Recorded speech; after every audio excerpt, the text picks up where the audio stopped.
네, 반갑습니다. 이상민 작가입니다. 오늘도 책 쓰기에 대한 이야기를 이어가도록 하겠습니다. 출판사와 출판 계약할 때 누구와 이야기 나눠야 되느냐?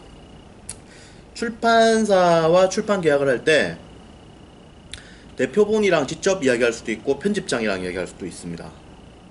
뭐 관계는 없습니다. 사실 크게 봤을 때 대표분이 직접 나온다.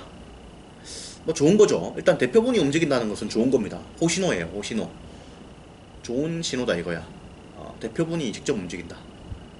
항상 가장 이 헤드가 이렇게 움직이면 그만큼 파급 효과와 힘이 있죠. 그리고 대형 출판사의 경우에는 일정이 많기 때문에 대표분이 직접 못 나올 수 있는 게 당연한 거죠. 그래서 편집장 혹은 편집 팀원이 나올 수 있습니다. 큰 관계는 없습니다. 큰 관계는 없는데, 그래서 큰 관계는 없어요. 사실은 큰 관계는 없고, 일단 그래서 여러분들은 사실은 최소 편집장급하고 이야기를 좀 하긴 해야 돼요.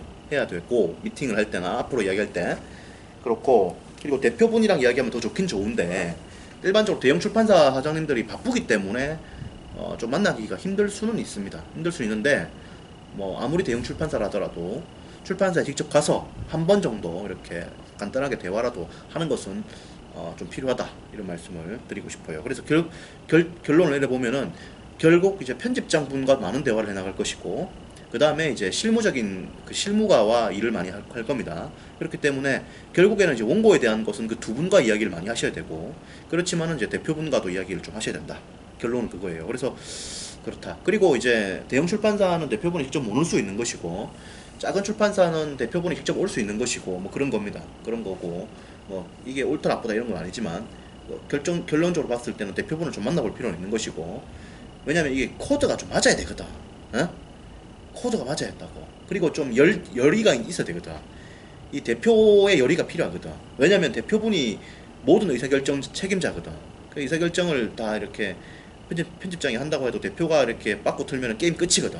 그렇기 때문에 대표를 만나봐야 되고, 그 다음에 이제 편집장과 팀원과 같이 일을 하는 거기 때문에, 실제 원고는 그 밑에 있는 그 팀원과 같이 일을 하는 거기 때문에 그 의사소통이 좀 잘 돼야 되고, 그렇죠. 뭐 소통 안 될 이유는 별로 없긴 없지만은 일반적으로 이제 소통이 잘 되고, 소통이 뭐 대부분 잘 됩니다. 뭐 출판사분들이 좋으시니까. 근데 뭐 간혹 가다가 또 코드가 안 맞는 분이 있을 수도 있어요. 뭐 어쩔 수가 없지. 그러니까 사전에 좀 확인을 해봐야지, 서로 만나가지고.